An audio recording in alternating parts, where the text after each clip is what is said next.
Sebuah truk tronton yang mengangkut puluhan ton keramik terguling di Jalan Lingkar Barat Gamping, Sleman, Yogyakarta. Detik-detik kecelakaan terekam kamera pengendara lain.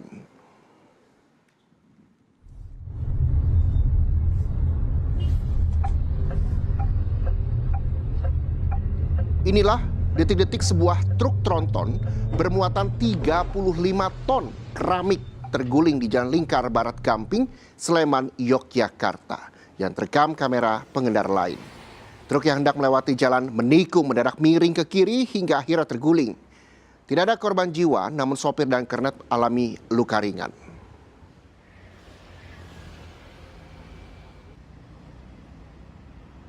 Jalan enak pelan-pelan, terus aspalnya ini miring kiri, pindah kiri, jadi matanya jalan ke kiri. Tidak bisa nahan, mobilnya akhirnya ambruk. Ini muat apa ini, Pak? Keramik.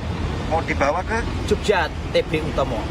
Melaju dari arah timur, kemudian sesampainya di TKP, jalan menikung, terus muatannya bergeser ke kiri. Kemudian karena truk tidak kuat, lalu terguling ke kiri. Cek TKP tidak ada korban jiwa. Untuk sopir hanya luka ringan. Selanjutnya, saudara, tak terima ditegur setelah menerobos palang pintu kereta api. Sejumlah orang di Garut, Jawa Barat mengeroyok petugas perlintasan kereta api.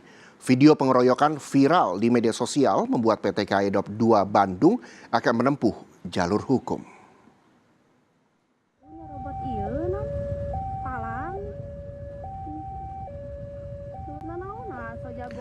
Pengeroyokan terjadi di pos jaga perlintasan sebidang JPL 227 Lewi Goong Kabupaten Garut hari Minggu. Terlihat para pelaku mengejar petugas hingga masuk ke dalam pos jaga. Diduga para pelaku tak terima ditegur setelah menerobos perlintasan saat palang pintu telah tertutup. Akibat insiden itu, petugas penjaga perlintasan alami luka lebam di wajah serta luka gores di tangan. Saat ini KAI Daob 2 Bandung telah berkoordinasi dengan polisi untuk memproses para pelaku sesuai ketentuan hukum yang berlaku.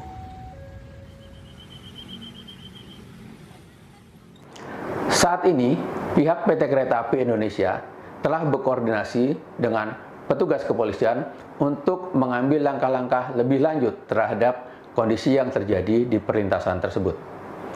PT Kereta Api Indonesia dan pemerintah saat ini tengah giat untuk melakukan peningkatan keselamatan di perlintasan sebidang. Tentunya menjadi tanggung jawab kita bersama untuk memastikan perjalanan kereta api dan pengguna jalan raya di perlintasan sebidang dapat menjadi perjalanan yang selamat.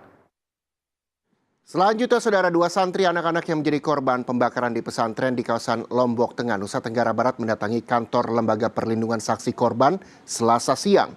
Keduanya dibawa ke LPSK untuk menjalani pendampingan dan juga perlindungan hukum oleh LPSK. Korban santri tiba di gedung LPSK untuk menjalani pendampingan dan perlindungan hukum oleh LPSK dan mendapatkan pelayanan kesehatan terkait luka bakar yang dialami keduanya. Sebelumnya, penanganan luka bakar sempat terkendala lantaran BPJS menarik semua pembiayaan lantaran masuk dalam kasus pidana. LPSK akan mempercepat penggunaan dana abadi korban yang dikelola Kementerian Keuangan untuk proses penyembuhan dan perlindungan terhadap korban.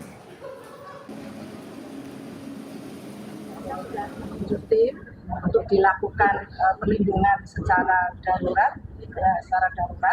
dan saat ini korban juga sedang menjalani asesmen medis.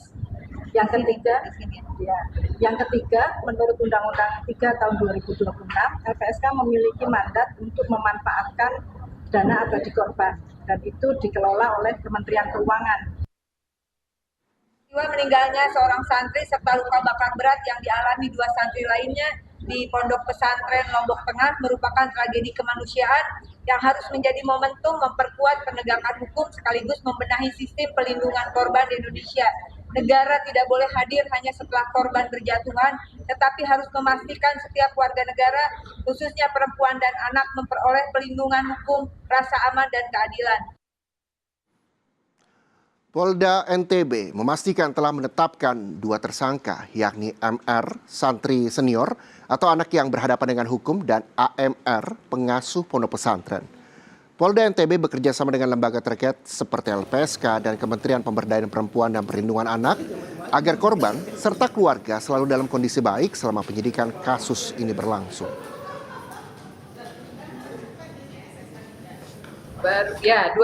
Dua yang ditetapkan sebagai anak yang berkonflik dan tersangka, satu orang tersangka. Bu, untuk alasan AMR tidak ditangani itu apa, Bu?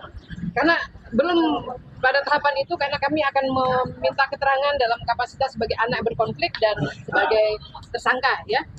Belum, masih dalam dimintain keterangan. Sementara itu, Saudara, kuasa hukum pimpinan Pondok Pesantren Rosyidatus Saulatiyah Al-Ibrahimi, Lombok Tengah mempertanyakan sejumlah pernyataan yang muncul dari surat orang tua korban di DPR. Kuasa hukum pihak Pondok Pesantren menilai pernyataan korban di DPR telah menyudutkan pimpinan Pondok Pesantren. Kuasa hukum menilai pernyataan yang disampaikan di DPR bukan pernyataan pelaku, sebab yang disampaikan di RDP DPR berbeda dengan BAP.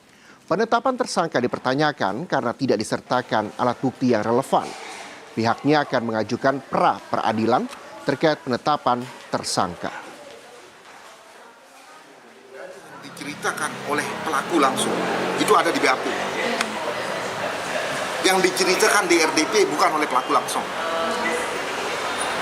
Kalau memang benar ada cerita seperti itu, muat di dalam BAP. Suruh si pelaku langsung yang bicara, supaya bisa dinilai oleh hukum. Kalau ngomong di situ, ini lucu. Yang ngomong di BAP lain, yang ngomong di depan RDP lain. Dua hal yang berbeda.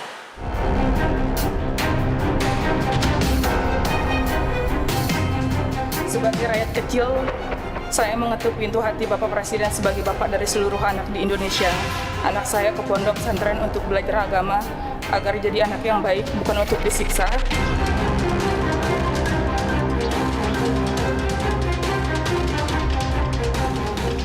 Mencari keadilan, hanya itu yang kini bisa diupayakan orang tua korban santri di Lombok Tengah yang meninggal dunia diduga usai dibakar salah satu seniornya di pondok pesantren di Lombok Tengah. Sambil menahan tangis, kuasa hukum orang tua korban membacakan sepucuk surat dan meminta pemerintah pusat bisa mengusut tuntas kasus ini, termasuk menahan para pelaku pembakaran santri. Di dalam rapat terungkap, pihak Ponpes sempat mengajukan surat permohonan damai sebagai upaya untuk menutupi kasus ini, namun ditolak keluarga korban. Presiden, orang miskin seperti saya ini tidak tahu harus mengadu kemana lagi karena pihak kepolisian dan orang Departemen Agama di Lombok Tengah justru ikut mengarahkan pondok pesantren untuk menyodorkan surat damai demi menutupi kejahatan ini. Saya memohon kepada Bapak Presiden, tolong turunkan orang-orang kepercayaan Bapak dari Jakarta untuk memeriksa oknum-oknum polisi dan pejabat di daerah yang ikut membungkam darah anak saya. Tolong pastikan hukum tidak pandang bulu meskipun pelakunya adalah anak tuan guru atau pemilik pondok pesantren. Nyawa anak saya tidak bisa dibeli dengan selembar kertas damai.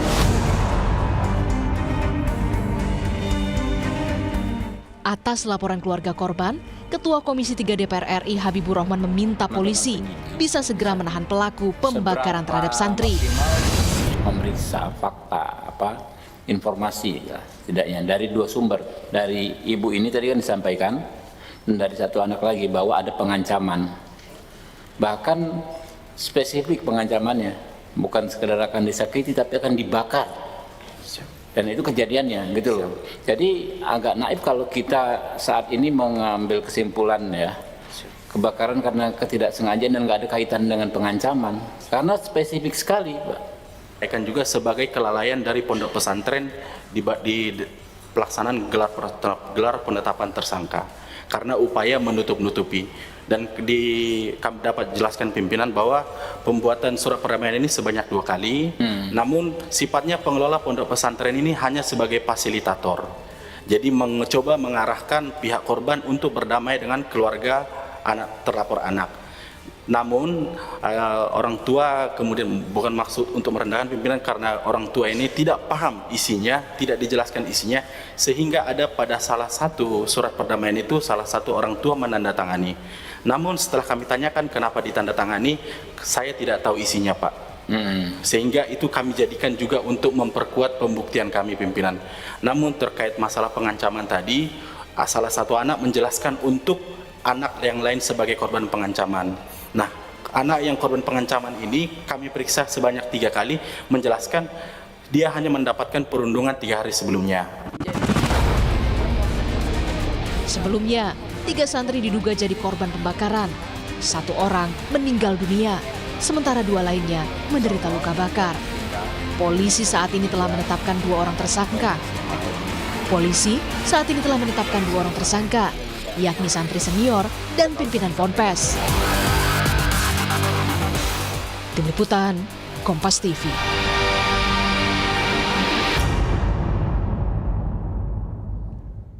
Polisi memeriksa 3 orang pedagang kaki lima terkait ledakan yang terjadi di Tasikmalaya, Jawa Barat. Salah satu rumah pedagang digeledah untuk mencari barang bukti. Kami akan hadirkan berita lengkapnya usai jeda. Pastikan Anda bersama kami di Sapa Indonesia Siang.